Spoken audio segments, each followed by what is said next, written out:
여러분, 사람이요 욕심에 눈이 멀게 되면 진실을 보지 못합니다. 그리고 자신의 눈을 멀게 한 그것보다 훨씬 더 중요하고 가치 있는 것들을 놓치게 됩니다. 최근에 주식이나 가상화폐 등으로 인생 역전했다는 사람들이 적지 않습니다. 요즘에 여러분, 돈 벌기가 얼마나 어렵습니까? 취업도 어렵고, 취업을 해도 아무리 열심히 일을 해도 집 한 채 사는 것이 이제 하늘에서 별 따기가 되어버렸습니다. 그러니까 요즘 누가 뭐 해서 대박 났다 이런 말을 들으면 너나 할 거 없이 그 마음이 혹하죠. 최근 주식에 투자하는 2030 세대가 급증하고 있습니다. 청년들에게 물었더니요, 무려 10명 중에 9명이 앞으로 나는 주식 투자에 계획이 있다 이렇게 답을 했다고 하네요. 또 실제로 모 증권회사의 통계에 따르면 현재 신규 주식 계좌의 절반이 2030 세대라는 그런 통계가 나오고 있습니다. 정상적인 방법으로는 아무리 땀 흘리고 수고해도 자신들이 원하는 삶에 가까이 나아갈 수 없다는 결론을 이미 이 친구들이 내려버린 듯합니다. 어른의 한 사람으로서 현 세대가 나아가고 있는 이 방향을 볼 때 얼마나 마음이 아프고 괴로운지 모르겠습니다. 자기들 먹고 살기도 바쁜 세상이 되니까 결혼은 자꾸 늦어지고 출산은 안 하든지 아니면 최소한으로 하거나 하는 그런 방향으로 가고 있죠. 이런 문제들 때문에 저도 날마다 고민하고 있습니다. 어떻게 하면 우리 청년들이 정상적으로 행복하게 잘 살 수 있는 세상을 만들 수 있을까? 저도 이 답을 아직 찾지 못해서 날마다 고민에 고민을 거듭하고 있습니다. 아마 현재 이러한 삶을 살아내고 있어야 할 우리 2030 세대는 더 많이 힘들겠죠. 그렇게 해서 이 친구들이 찾게 된 마지막 탈출구가 어쩌면 증권이 아닌가 하는 생각이 드는데요. 몇몇 사람들이 주식에 투자를 했고 코로나 때문에 폭락했던 증권 시장이 어느 날 갑자기 상승하면서 어떤 사람들은 단 며칠 동안 자신의 연봉 이상을 벌게 되는 이런 일들이 생겼습니다. 이런저런 승전가들이 주식시장에서 울려 퍼질 때 적지 않은 사람들이 나도 잘만 하면 주식으로 차도 사고 집도 사고 결혼도 하고 노후 대책도 마련할 수 있으리라 이런 기대가 커졌을 것입니다. 물론 이 일을 통해서 돈을 번 사람들도 있을 것입니다. 그러나 대부분 자신이 투자하고 있는 그 기업에 대한 정확한 정보나 그 회사의 비전도 알지 못하고 국제 경제는 고사하고 국내 경제가 돌아가는 상황도 제대로 파악하지 못한 채 그저 시간마다 오르고 내리는 그래프에 자신의 인생을 다 걸고 있다는 사실이 잘못된 것입니다. 여러분, 다른 일이 이 주식 투자를 하는 동안 잡힐 수가 있을까요? 하루 종일 화면만 들여다보는 것입니다. 왜? 이 투자한 것에 대한 정보도 없고 지식도 없으니까. 그런데 그래프가 왔다 갔다 하면 어떻게 됩니까? 하루에도 몇 번씩 천국과 지옥을 왔다 갔다 하는 것입니다.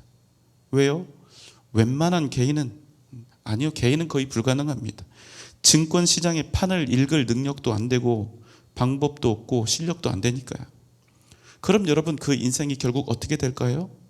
직장 생활도 제대로 되지 않고 삶도 제대로 되지 않고 맨날 이거 쳐다보고 있어야 되니까 결국에는 실력도 없으니까 돈도 다 날리게 되어 있습니다. 물론 여러분, 주식 투자해서 개인인데 수억 내지는 수십억 번 사람도 있습니다. 그게 팩트입니다. 사실이죠. 그런데 여러분, 왜 그런 사람들이 유명해지고 TV에 나오는 줄 아십니까? 소위 개미라 부르는데 그런 사람들을, 이런 개인들에게는 절대로 일어날 수 없는 신기한 일이 일어났기 때문에 여기저기서 나오는 겁니다. 이렇게 말하는 저를 향해서 얼마나 많은 사람들이 증권 투자해서 돈을 벌었는데 시대에 뒤떨어진 그런 소리를 하냐, 이렇게 저한테 반문하실 수 있습니다. 예, 그 말씀 인정합니다. 하지만 여러분, 이 사실보다 훨씬 더 중요한, 아주 중요한 진실 하나가 있습니다. 만약 얼마간 돈을 투자해서 수익을 낸 경험이 그 인생에 단 한 번이라도 있는 사람이라면 그 사람은 이미 중독의 늪에 빠졌을 가능성이 매우 높다는 것을 말씀드리고 싶습니다. 한번 생각해 보십시오. 만약 어떤 사람이 주식으로 돈을 좀 벌었다 칩시다. 실제로 한 50억쯤, 굉장히 많이 벌었죠. 50억쯤 벌었다 이렇게 쳐봅시다. 그래서 이 사람이 집도 사고 차도 사고 결혼도 하고 작은 사업도 하나 시작할 수 있게 되었다, 이렇게 한번 생각을 해봅시다. 그리고 이 사람이 정말 잘 판단한 거예요. 주식시장에 남지 않고 발을 뺀 겁니다. 여러분, 이렇게만 하면 정말 베스트죠. 빠져나오기가 얼마나 어려운데 그걸 했으니까 더 이상 이 사람은 나무랄 데가 없습니다. 자, 그때부터 이제 완벽하게 주식 쪽은 쳐다보지도 않고 정도만 걸어가면 좋은데, 태초부터 있는 진리가 하나 있죠. 뭡니까? 쉽게 번 돈 쉽게 나간다. 그래서 여러분, 쉽게 번 돈에는 날개가 있다, 이런 말이 있는 겁니다. 여러분, 돈이란 게요, 굉장히 재미있는 특징이 있는데, 어떤 사람에게 있어서 돈은 능력이고 덕이고 사랑이고 생명이 될 수 있지만, 반대로 어떤 사람에게는 해악이고 타락이고 죽음이 될 수도 있다는 사실입니다. 이 돈이 가지고 있는 진정한 의미와 가치, 그리고 그 사용법을 알고 있는 사람, 이것을 잘 알고 있는 사람, 정당한 땀과 눈물을 치르고 얻은 돈은 그 사람에게 유익이 되지만, 어느 날 갑자기 이 수중에 뚝 하고 떨어진 큰 돈은 오히려 그 사람을 해가 되게 한다는 사실입니다. 왜 그렇습니까? 여러분, 돈은요, 버는 것도 중요하고 소유하는 것도 중요하지만 그것보다 훨씬 더 중요한 것, 그것을 관리할 수 있는 능력이 있어야 하기 때문입니다. 그만큼 이 돈, 가지고 있는 이 돈을 관리할 능력이 없는 사람이 갑자기 큰 돈을 소유하게 되면 돈은 반드시 그 사람을 해치고 결국 그 사람을 떠나간다는 사실입니다. 여러분, 한 가지는 꼭 잊지 맙시다. 지금 손에 어떤 사람들은 그 수익금을 쥐고 자랑스러워 할 수도 있어요. 그러나 지금 손에 쥐고 있는 그 수익금들이 앞으로 그 사람의 인생을 완벽하게 망하게 할 종잣돈이 될 수도 있다는 사실입니다. 그래서 여러분, 전도서에는 이런 말씀이 있는 겁니다. 전도서 5장 13절입니다. 내가 해 아래에서 근 패단되는 일이 있는 것을 보았나니 곧 소유주가 재물을 자기에게 해가 되도록 소유하는 것이라. 재물을 가진 주인이 있는데요, 재물들을 자기에게 덕이 되게, 도움이 되게 써야 될 거 아닙니까? 그런데 그 재물들을 자기에게 해가 되도록 소유하고 사용하는 일들이 있다는 겁니다. 자, 그럼 결국에는 그 사람의 인생이 어떻게 될까요?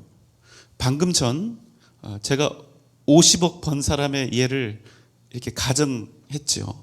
자, 그 예를 가지고 계속 좀 이야기를 나눠보겠습니다.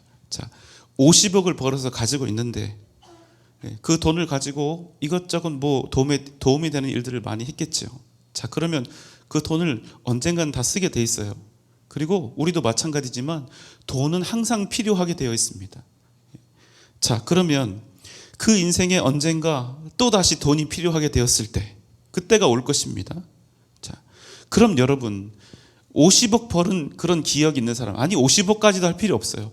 주식해서 몇십만 원, 몇백만 원이라도 벌어본 그런 기억이 있는 사람은, 그 사람이 자기에게 남아있는 모든 돈을 다 끌어모아가지고 여러분 어디로 가겠습니까? 예금하러 은행 갈까요? 아니면 여러분 다시 주식하러 갈까요? 앞입니까, 뒤입니까? 주식하러 가게 돼 있는 겁니다. 10중 8구 주식하러 갑니다. 왜요? 주식으로 자기 인생 바꿔본 그런 경험이 있으니까, 그래 본 적이 있으니까. 무슨 말입니까? 그 단 한 번의 수익이 그 사람에게 있어서 주식에 대한 중독을 만들어 버린다는 겁니다. 자, 그럼 이번에도 예전처럼 엄청난 수익을 올리고 다시 딱 끊고 개선 장군처럼 거기서 나올 수 있을까요? 여러분, 저는 절대로 그렇게 생각하지 않습니다. 혹 그 인생에 한두 번 그런 일들이 더 있을 수는 있겠지만 그럼에도 한 가지는 확실합니다. 언젠가는 반드시 전부 다 손실을 보고 빈털터리가 되어서 쫓겨나게 될 것입니다. 그래서 여러분, 저는 주식으로 큰 돈 번 것을 중독에 들어선 것이라고 판단합니다. 만약 어떤 사람이 있는데 국내외의 정치적, 경제적인 정세를 다 읽고 내가 투자하려는 기업의 장래성을 평가하고 연구한 후에 그래서 정말로 투자를 하신다면 제가 그런 분들은 말리지 않겠습니다. 그런 분들은 한번 해보십시오. 하지만 내가 정상적인 길을 걸어서는 잘 살 수가 없겠구나. 누구누구는 주식해서 지금 큰 돈을 벌었다는데 부럽다. 나도 짧은 시간에 큰 돈 한번 만지고 싶다. 만약 이런 대박을 꿈꾸는 한탕주의가 지금 주식시장으로 달려가는 그 마음의 근저에 깔려 있다면 여러분, 그것은 투자가 아니라 명백한 도박이라는 사실입니다. 여러분, 투자와 도박의 차이가 뭡니까? 투자는 계획과 연구를 통해서 움직이지만 도박은 욕심으로 움직인다는 사실입니다. 포모 증후군이라고 하는 그런 용어가 있습니다. Fear of missing out이라고 하는 그 어구의 이 약어인데요. 자, 이 의미는 바로 이런 겁니다. 잊혀지는 것에 대한 두려움이에요. 잊혀지는 것에 대한 두려움. 자신이 세상의 흐름이나 분위기에서 제외되거나 잊혀질지도 모른다는 두려움과 공포에 빠지는 것. 이게 바로 포모 증후군이라고 하는 것인데요. 이게 뭐냐면 여기저기서 주식으로 돈을 벌었다는 사람들이 늘어날 때 나도 모르게 이런 생각이 드는 거예요. 나도 같이 해야 되는 것 아닌가? 나만 안 하고 있다가 뒤처지는 것 아닌가? 이런 강박에 빠지는 겁니다. 그리고 분위기에 편승해서 주식시장으로 다 함께 몰려가는 것이죠. 그리고 돈을 쫓아서 자신의 시간과 마음과 삶을 그 판에 다 내던지겠죠. 하지만 여러분, 결과는요, 절대로 장밋빛이 되지 않는다는 사실입니다. 혹 주식하다가 그 판에서 나오신 분이 계신다면 정말 잘하셨다고, 나오시느라고 애쓰셨다고 저는 꼭 칭찬을 해드리고 싶습니다. 얼마간의 돈을 잃고 빠져나온 것, 큰 손해보지 않고 빠져나온 것, 더 이상 손해보지 않고 빠져나온 것, 하나님께 감사하십시오. 그리고 앞으로 여러분의 그 길을 주식시장에 맡기지 마시고 하나님께 맡기신 그런 은혜가 있으시기를 주님의 이름으로 소망합니다. 그럼 주님께서 여러분의 미래를 반드시 찬란하게 열어가실 줄 믿습니다. 오늘 경제에 대해서 잘 알지도 못하는 목사가 주식에 대해서 왈가왈부 꽤 긴 시간을 할애했습니다. 어떤 분들은 제 말이 틀렸다고 하실 것이고 무식하다고 이렇게 하실지도 모르겠습니다.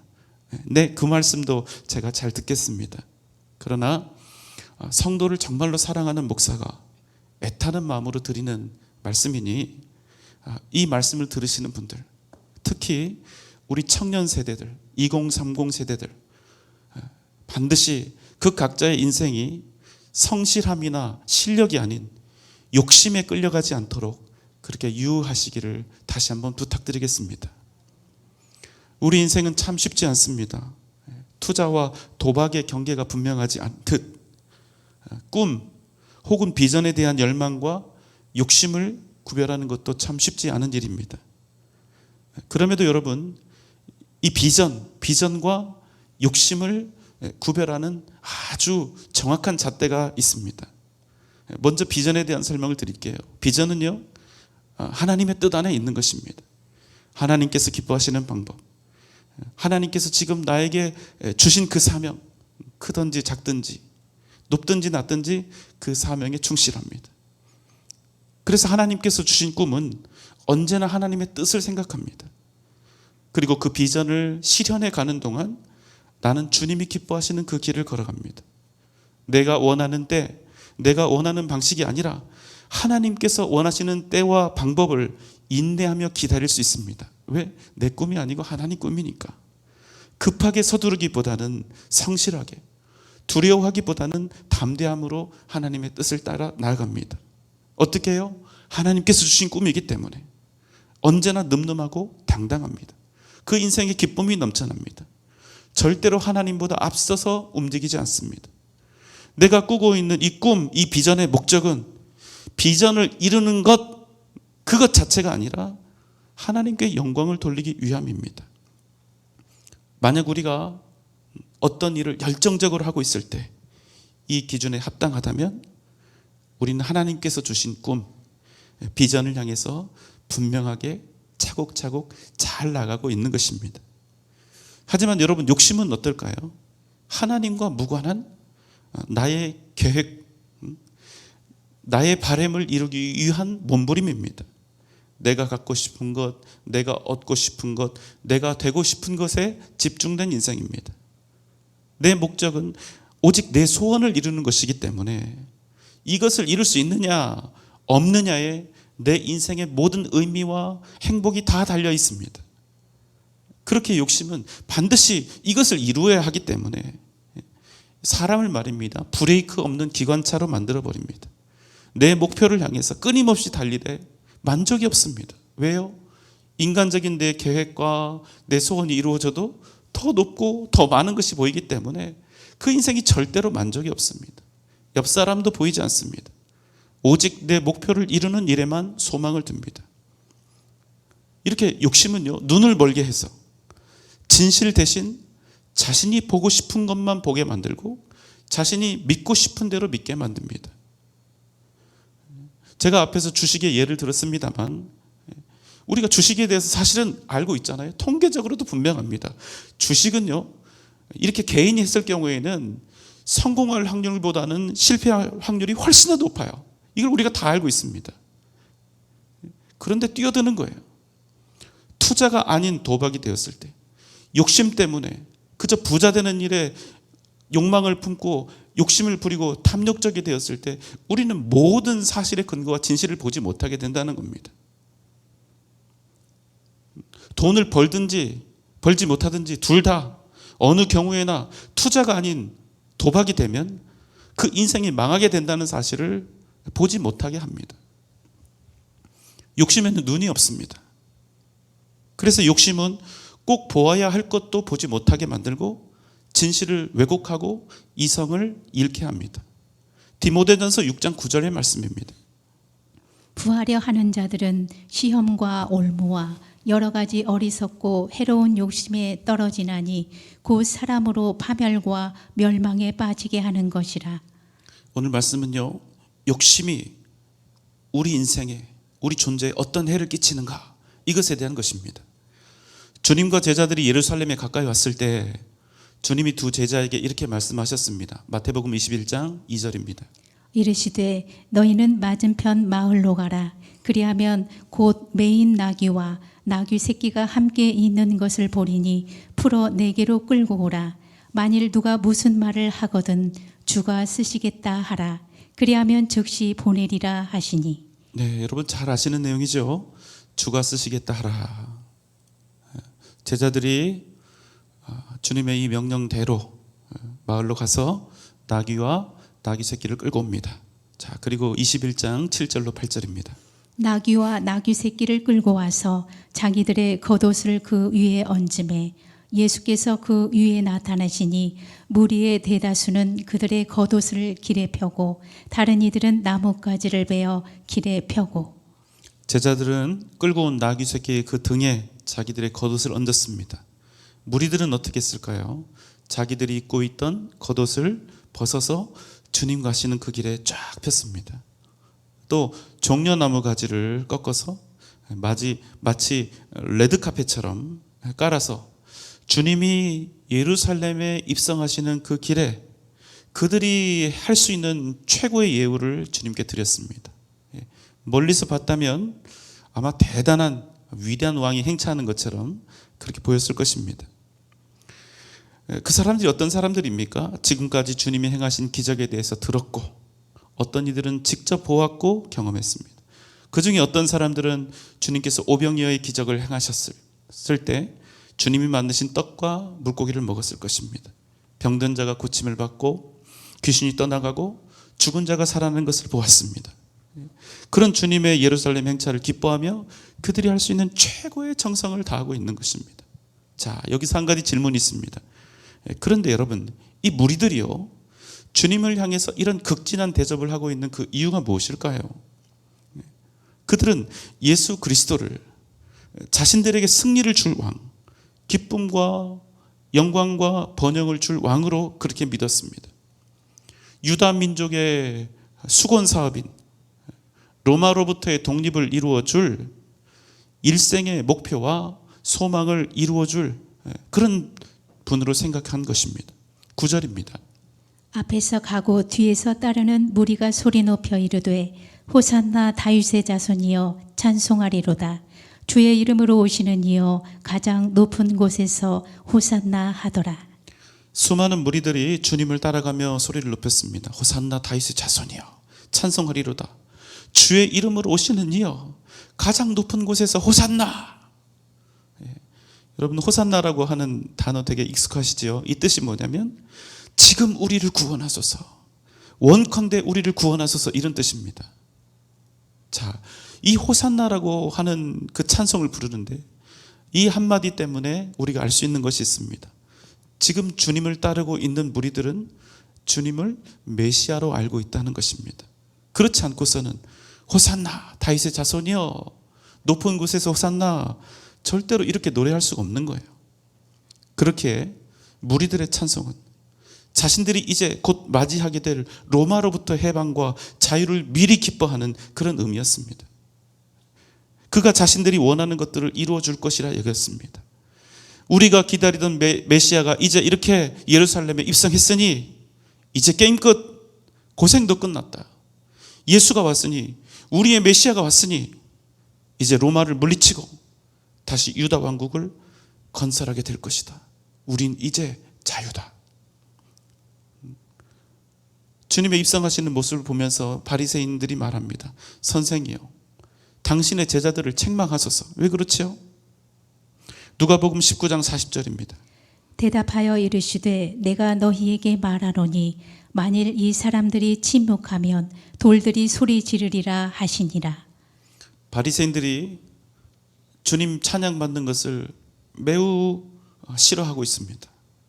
왜냐하면 그들은 예수 그리스도를 메시아라고 절대로 생각하지 않았기 때문입니다.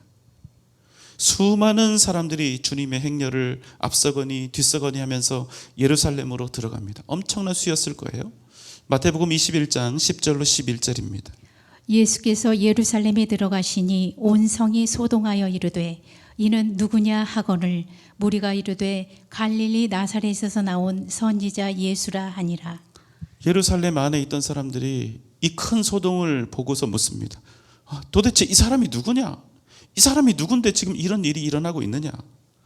그러니까 이 무리들이, 주님과 함께 주님을 따르고 있던 이 무리들이 대답합니다. 그는 갈릴리 나사렛에서 나온 선지자 예수라. 선지자 예수라, 이렇게 말한 거예요. 그런데 여러분, 이들의 이 열렬한 환호는 얼마 지나지 않아서 어떻게 바뀝니까? 예수를 십자가에 못 박게 하소서, 못 박아 죽이라, 폭도들의 함성으로 바뀌게 된다는 사실입니다. 여러분, 이런 일이 어떻게 벌어질 수가 있을까요? 그들은 처음에 주님을 뭐라고 찬양했죠? 호산나 다윗의 자손이여, 이렇게 찬양했죠. 이렇게 주님을 그들이 메시아라고 찬양하고 있으면서도 실제로는 주님을 뭐라고 생각하고 있습니까? 선지자 예수라고 생각하는 겁니다. 여러분, 지금 두 가지 예수님에 대한 정의가 나오는 거예요. 선지자 예수라고, 예수님은 예수님은 메시아라고 그분을 찬송하고 있으면서도 결국에는 예수님에 대해서 선지자라고 이야기하고 있다는 거예요. 자, 그들은 주님을 메시아 예수로 경배하고 찬양합니다. 하지만 그들은 주님을 선지자 예수로 여기고 있습니다. 여러분, 여기에 엄청난 차이가 있습니다. 한번 생각해 보십시오. 예수님을 메시아로 알고 대하는 것과 예수님을 구약에서 알던 선지자로 이해하고 대하는 것이 과연 무슨 차이가 있을까요? 만약 예수님이 메시아라면 어떻게 됩니까? 저분은 메시아다, 진짜 메시아다, 저분은 우리를 구원하실 주님이시다.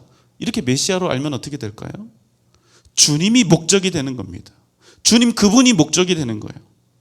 로마로부터 독립을 하든 못하든, 자신들의 형편이 나아지든 그렇지 못하든, 구원의 주, 생명의 주 하나님을 우리가 얻었으니 그것으로 다 되었다, 그것으로 족하게 된다는 겁니다.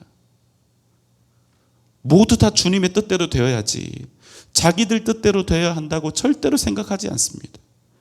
그렇게 어떤 상황 속에서도 주님을 얻었다는 그 한 가지 사실 때문에 그 안에 기쁨과 감사와 행복이 넘쳐나게 된다는 것입니다. 여러분 아멘입니까? 우리가 그래야 된다는 거예요. 하지만 여러분, 예수님을 선지자로 여긴다면 어떻게 될까요? 주님이 수단이 됩니다. 선지자가 귀하고 선지자가 추앙받는 것은 그 사람 자체가 귀해서 그런 것이 아니라 그 사람이 행하는 능력과 기적 때문에 그런 것입니다. 아무리 대단한 선지자라고 해도 아무런 능력을 행하지 않으면 그런 선지자는 천하에 쓸 데가 없는 거예요. 왜 그렇습니까? 아무런 쓸모도 없는 선지자는 필요가 없기 때문에 그렇습니다. 밥만 축내는 거예요. 여러분 한번 생각해 보세요. 자기가 알기로 그 어떤 선지자가 있는데 그 선지자가 엄청나게 대단한 능력을 가지고 있는 걸 알고 있단 말이에요. 그런데 아무것도 안 합니다. 그러면 그 선지자가 미울까요? 예쁠까요? 굉장히 어려운 질문을 드린 것 같지만 여러분, 그런 선지자가 있으면 이쁠까요? 미울까요? 미운 거예요. 왜? 능력이 있는데도 안 해주니까. 사람 약 올리는 것도 아니고. 그래서 여러분, 주님이 잡히시고 고난당하시는 것을 보자 주님을 열렬히 따르던 무리들이 오히려 더 사악한 폭도가 되어서 주님을 십자가에 넘긴 것입니다. 여기서 아주 중요한 것 하나가 이런 모든 현상들을 간섭하게 되는데요, 그것이 바로 욕심입니다. 어떤 욕심입니까? 그들에게는 천국에 대한 간절함이 없습니다. 그들은 구원의 주이신 예수 그리스도에 대한 간절한 사랑이 없습니다. 오직 자신들의 바램, 로마로부터의 정치적인 독립, 자유, 다윗 시대의 번영과 회복, 이런 것들을 향한 열렬한 욕심이 그들 가운데 넘쳐나고 있었을 뿐입니다. 여러분, 욕심이 무엇입니까? 무엇이 더 귀한 줄도 모르고 속을 태우는 것입니다. 그 결과는 어떻게 됩니까? 야고보서 1장 15절입니다. 욕심이 잉태한즉 죄를 낳고 죄가 장성한즉 사망을 낳느니라. 에덴 동산에서 아담은 모든 것을 받아서 다 누릴 수 있었습니다. 그러나 오직 하나만 안 되었죠. 근데 웃기는 거예요. 오직 하나 안 되는 그것, 선악과에 대한 욕심으로 인해서 자기가 누리던 모든 것을 다 잃고 더 안 좋은 건 뭡니까? 만유의 주이신 하나님을 잃게 된다는 것입니다. 여러분 놀랍죠? 욕심이요, 탐욕이요, 얼마나 사람의 눈을 가리고 어리석게 만드는지 모릅니다. 여러분, 이게 선악과가 뭔데 선악과 하나 딱 먹어보겠다고 선악과 말고 모든 것을 다 허락하신 만복의 끈은 하나님을 버릴 수 있단 말입니까? 여러분, 이런 바보 같은 짓이 세상에 어디 있습니까? 여러분은 아담과 하와의 이 범죄를 이해하실 수 있습니까? 그런데 이런 일이 어떻게 일어났냐는 거예요. 그들의 눈이 탐욕으로 멀었기 때문에 가능했다는 겁니다. 주님을 따랐던 이 무리들, 오직 자신들의 목적과 욕심으로 주님을 보았기 때문에 주님이 어떤 분인지, 그분이 진짜 어떤 분인지를 정확히 볼 수가 없었습니다. 그들은 예수가 그저 이스라엘의 독립과 다윗 시대의 영광을 회복시켜주면 그것으로 그만이었어요. 그들은 하나님의 나라도, 죄의 용서도, 하나님의 자녀 백성으로서의 그 온전한 회복도 그리 원하지 않았습니다. 그들이 원했던 것은 오직 정치적인 자유와 독립밖에 없었어요. 바로 그 목적을 위해서 주님을 영원한 목적의 본질이 아닌 수단으로 삼아버렸다는 겁니다. 욕심 때문에. 천국을 진정한 천국 되게 하는 유일한 능력이며 본질이신 하나님의 아들 예수 그리스도, 영원한 인생의 목적이며 구원이신 그분을 그저 자신들의 욕망과 뜻을 이루는 수단으로 삼으려 했다는 사실입니다.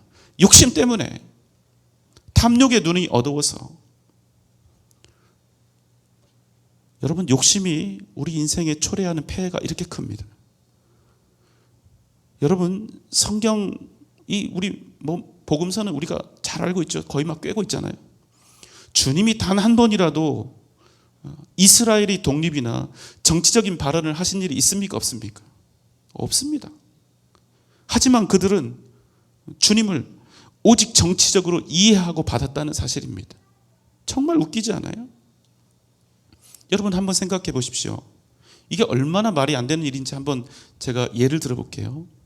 제가 목회를 정말로 잘해서 교회가 막 부흥되고 제가 기도할 때마다 병든 자가 나음을 입고 고침을 받는 역사가 막 일어난다고 그렇게 쳐주세요.